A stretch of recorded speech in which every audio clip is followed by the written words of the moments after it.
পুলিচৰ ইণ্টাৰভিউ হ'ব জুলাইত, শিক্ষকৰ ইণ্টাৰভিউ হ'ব জুলাইত, চতুৰ্থ তৃতীয় বৰ্গৰ চাকৰি ইণ্টাৰভিউ হ'ব আগষ্ট ছেপ্টেম্বৰত।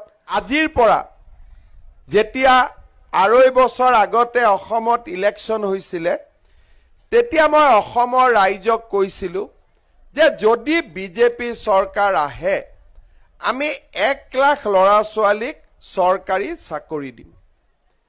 কোনেও মোক বিশ্বাস কৰা নাছিলে যে 1 লাখ চাকৰি ক'ৰ পৰা হ'ব। আজি আপোনালোকে দেখিলে যে চাওঁতে চাওঁতে আমি 1 লাখ চৰকাৰী চাকৰি দি শেষ কৰিলোঁ। এতিয়া আমি কি সিদ্ধান্ত লৈছোঁ যে 1 লাখ চাকৰি আগত দিলোঁ, এতিয়া আমি নতুনকৈ আৰু 50,000 চৰকাৰী চাকৰি দিম। আজিকালি চাকৰি বুলি ক'লে দালালো নাথাকে। পুলিচৰ ইণ্টাৰভিউ হ'ব জুলাইত, শিক্ষকৰ ইণ্টাৰভিউ হ'ব জুলাইত, চতুৰ্থ তৃতীয় বৰ্গৰ চাকৰি ইণ্টাৰভিউ হ'ব আগষ্ট ছেপ্টেম্বৰত। অৰ্থাৎ 1 লাখ চাকৰি শেষ কৰি এতিয়া আমি 1.5 লাখ চাকৰি দিবৰ কাৰণে গৈ আছোঁ।